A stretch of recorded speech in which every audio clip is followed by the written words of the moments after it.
Ensuring vaccine safety. Comprehensive safety testing is based on experience with prior vaccines. By David M. Knipe and colleagues. There is an urgent need for vaccines to protect against severe acute respiratory syndrome coronavirus 2 (SARS-CoV-2) infection to reduce COVID-19 and stop the current pandemic. Although bureaucratic delays should be reduced to accelerate vaccine availability, there remains the need for extensive safety testing protocols developed by the U.S. Food and Drug Administration, FDA, and other regulatory agencies. COVID-19 vaccines will be safe if regulatory agencies maintain their well-documented safety testing protocols. Safety should be considered at every phase of vaccine discovery, development, and testing. History provides a strong scientific basis for safety evaluation of all vaccine candidates, which must be maintained to realize their enormous potential.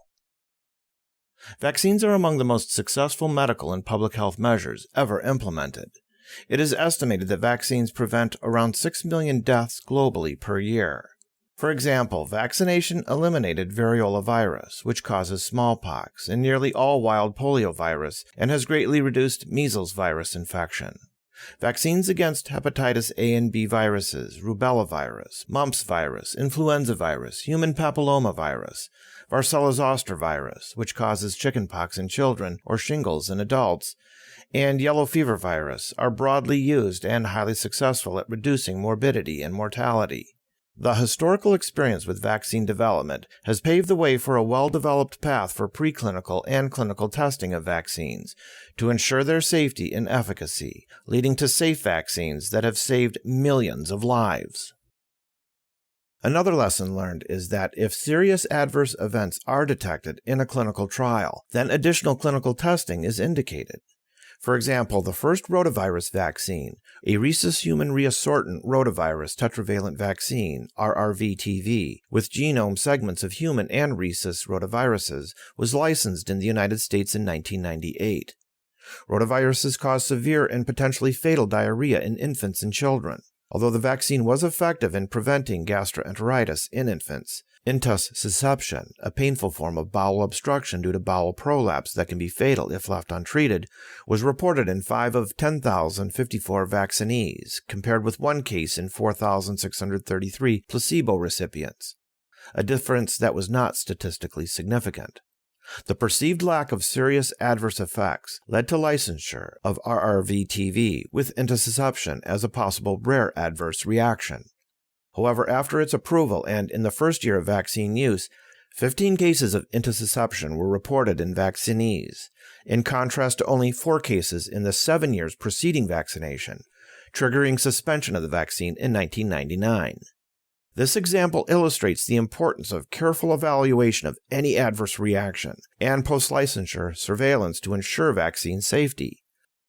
Large pre-licensure trials of 2 later rotavirus vaccines, a pentavalent human bovine viral reassortment vaccine, RV5, and a monovalent single-strain human rotavirus vaccine, RV1, with compositions different from that of RRV-TV, demonstrated very low incidence of intussusception, and these vaccines are now widely approved for use. In 1976, an outbreak of influenza that resulted in 1 death among Army recruits at Fort Dix, New Jersey, followed by spread through the base, was ascribed to influenza virus isolates, similar to the 1918 pandemic H1N1 virus that killed millions of people. Fearful that a potentially pandemic influenza virus was emerging, an emergency vaccine initiative was approved by President Ford and funded by Congress. Meanwhile, scientific questions arose, including genetic evidence that the New Jersey isolates were similar to swine H1N1 influenza viruses circulating in the United States at the time, and doubts about the virulence of the virus isolates, both suggesting that this was not an emerging pandemic virus. In addition, there was evidence that the vaccine being produced lacked an antigenic form of the viral neuraminidase protein, which could render it less efficacious. President Ford nevertheless implemented the vaccine initiative. The influenza virus was tested in 7,000 individuals in the spring of 1976 and was deemed to be safe with a broad immunization starting on October 1st. About 25% of the U.S. population was immunized before 450 cases of the paralytic Guillain-Barré syndrome (GBS) disease emerged, a statistically significant increase above the normal population incidence. This influenza immunization program was terminated in December 1976 with severe consequences, including diminished public confidence in vaccines and the public health care system. Later studies have shown minimal GBS associated with other influenza virus vaccines. Thus, this particular vaccine formulation was likely problematic. Potential lack of neuraminidase activity, contamination with other microbes, and induction of autoimmune antibodies have all been suggested to account for these adverse effects.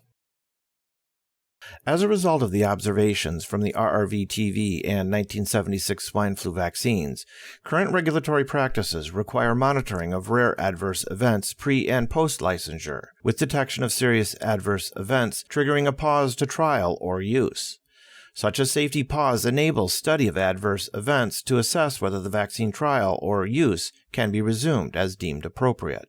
Indeed, such safety pauses have occurred in current COVID-19 vaccine trials, underscoring the value of extensive regulatory safety protocols, which should not be rushed or undermined.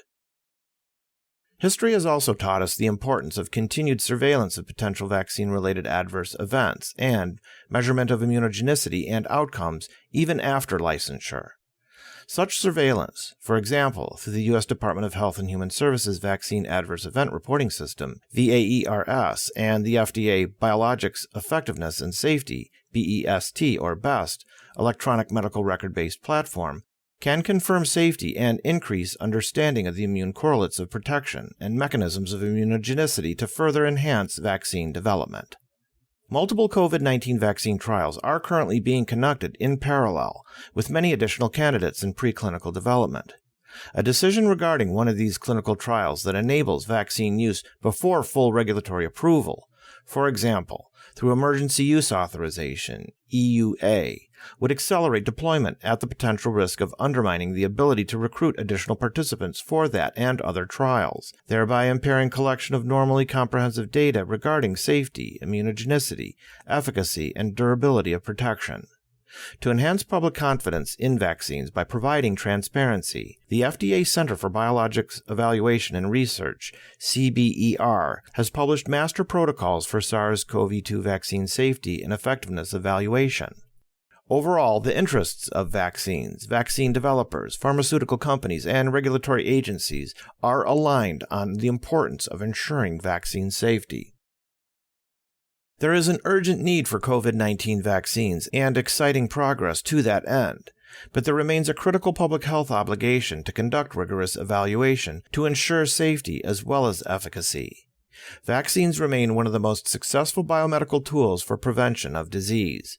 The urgent need for COVID-19 vaccines must be balanced with the imperative of ensuring safety and public confidence in vaccines by following the established clinical safety testing protocols throughout vaccine development, including both pre- and post-deployment.